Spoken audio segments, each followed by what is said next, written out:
Mega Man Legends 3, a dream project to many fans.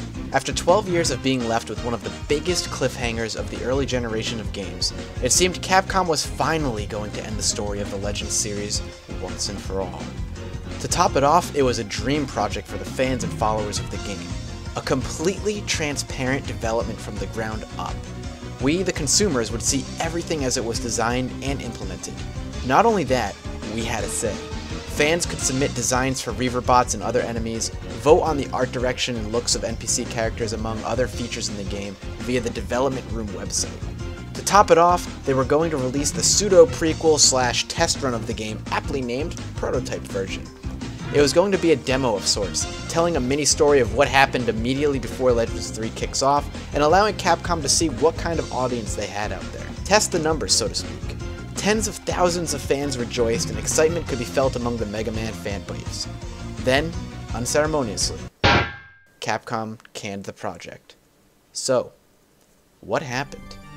Looking back at the development of the Legends 3 project, as Capcom had called it, it was never a sure thing. In fact, Legends 3 was quite troubled from the get-go.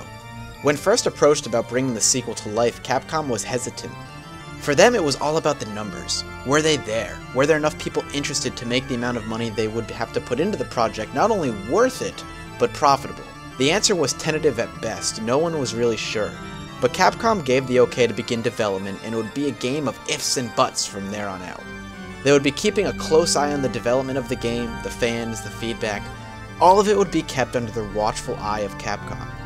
But there was one thing that fans and developers needed to keep in check. The game wasn't officially greenlit yet. It was just being allowed to begin development with a big old "we'll see" attached to it. And so it began. The dev room site launched, development began to roll forward. Casual gamers and fans alike became aware of what Capcom was doing with the Legends 3 project. The fan art, the voting, the player involvement, it all looked so promising from the outside. But on the inside, things weren't looking so great for our Blue Bomber. It's really hard and almost impossible to pinpoint what went wrong and where it all went wrong. The high point of production had been reached rather quickly, and what had once been a focal point of fan interest and activity would quickly become a hotbed of angry fans. The first sign was the missed launch of the prototype version for the 3DS eShop. It was a bizarre miss as well, since the prototype had been completed, playable, and in the hands of the media, including Nintendo Power, well beforehand. What caused them to hold it back? Why keep a completed project from the fans, something that would have allowed Capcom to gauge the player base and their size, as well as the response and criticism to it? From there, it really was all downhill. The biggest and most significant blow coming from the loss of Mega Man's longtime caretaker, Keiji Inafune. Having been with Capcom for over 23 years, losing the man who oversaw almost all of the Mega Man franchise was a devastating blow. And this all coming after Inafune had harshly criticized Japanese gaming and its need to move forward in a more Western style of development and playability. He felt his time at Capcom had come to an end, and if he had stayed there any longer, he would stagnate and lose creativity. Development notes had become scarce, art and concepts began to run dry on the website, and soon the announcement that the plug on Mega Man Legends 3 had been pulled. And to rub salt in the wounds of all the fans, a European Capcom representative informed heavily invested fans the project's failure was their own fault for not caring enough. Ouch. An angry uproar immediately and rightly followed. Fans from around the globe began attacking, screaming, and pointing their fingers at Capcom, calling what they did wrong. That there was no reason for it, and it was a bizarre and unnecessary move. The forums filled with petitions, emails, and letters sent Capcom's way, and a Facebook page called 100,000 Strong for Mega Man Legends 3 was created and even hit its goal. But the question on everyone's mind was what caused it. Speculation has floated around. Some say it was because Inafune left, that it was a revenge thing for him leaving the company. Others say that there weren't enough people that would have bought the game to make it profitable, and yet there are even more that say the game itself was just not living up to the Capcom standard.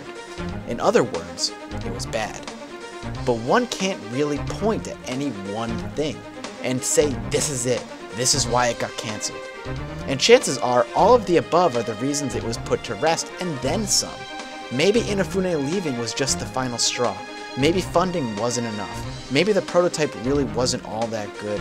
Hell, maybe the numbers they projected for purchasing the game weren't high enough. Let's face it, in this day and age, 100,000 people buying a game just isn't enough to make it profitable anymore. We could even point to the rising costs of producing games as one of the reasons. All of it is possible and probable. Shortly following the cancellation of Mega Man Legends 3 was the cancellation of Mega Man Universe.